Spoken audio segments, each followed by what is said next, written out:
ଜଣେ ଯଦି ବିକି ହେବାକୁ ଯଦି ଚେଷ୍ଟା କରିଥିବ ତ ତାର କିଣିବାର ଅସୁବିଧା କୋଉଠି? ଜଣେ ଯଦି ବିକି ହେବାକୁ ଚେଷ୍ଟା ହଉଥିବ ତ କିଣିବାର ଅସୁବିଧା କୋଉଠି?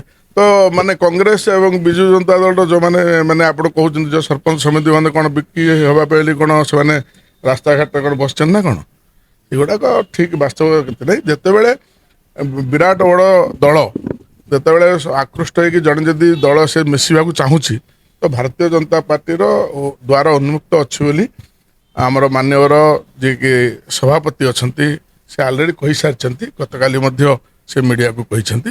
ତେଣୁ ଏଥିରେ କିଛି ସତ୍ୟତା ନାହିଁ ଯେ ଆମେ କିଣିକି ନେଉଛୁ। ସତପ୍ରବୃତ୍ତ ଭାବେ ଯିଏ ଆସିକି ଦଳରେ ସାମିଲ ହେବ ସେତେବେଳେ ମାନ୍ୟବର ସଭାପତି ଯାହା ଠିକ୍ ଭାବୁଛନ୍ତି ସେତେବେଳେ ସେ ଗ୍ରହଣ କରୁଛନ୍ତି। ଦେଖନ୍ତୁ କାହାକୁ ମିଶେଇବେ କାହାକୁ ଗ୍ରହଣ କରୁଛନ୍ତି ଯେତେବେଳେ ଗୋଟେ ଆମର ପାର୍ଟିର ଯେତେବେଳେ ହାଇକମାଣ୍ଡ ଅଛନ୍ତି ସେତେବେଳେ ନିଷ୍ପତ୍ତି ନେଉଛନ୍ତି ସେ ନିଷ୍ପତ୍ତିକୁ ସର୍ବମାନ୍ୟ କରୁଛନ୍ତି। କିନ୍ତୁ ଯେତେବେଳେ କୋଉଠି ନା କୋଉଠି ମାନେ ରୁରାଲରେ ଗ୍ରାସରୁଟ୍ରେ ଯେତେବେଳେ ନିଆଯାଏ ସେତେବେଳେ ଲୋକାଲ ଲିଡର ମାନଙ୍କର ମତ ନେଇକି ନେଇଗଲେ ଆହୁରି ଭଲ ହେଇଥାନ୍ତା।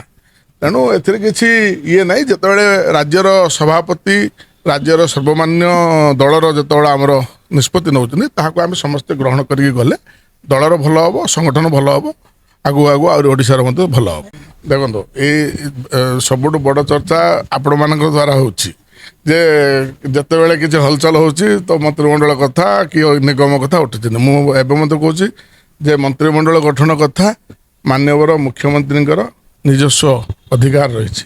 ତାଙ୍କର ବ୍ୟକ୍ତିଗତ ଅଧିକାର ସେ ଯେତେବେଳେ ଚାହିଁଲେ ବଢ଼େଇ ପାରିବେ, ଯେତେବେଳେ ଚାହିଁଲେ ଯାହାକୁ କାଟି ପାରିବେ ସେ ତାଙ୍କର ବ୍ୟକ୍ତିଗତ ରାଇଟ୍ସ ରହିଛି।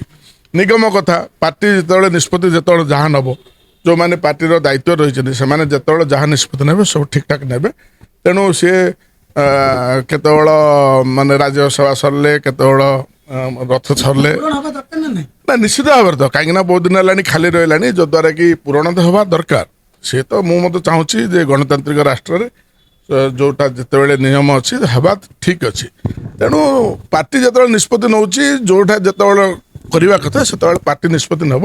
ତେଣୁ ପାର୍ଟି ନିଷ୍ପତ୍ତି ଯେତେବେଳେ ନେବ ଠିକ ସମୟରେ ନେବ ଏବଂ ଠିକ ଭାବରେ ନେବ ସେଥିପାଇଁ ଚିନ୍ତା କରିବା ପାଇଁ ରାଜ୍ୟରେ ସମସ୍ତେ ବସିଛନ୍ତି।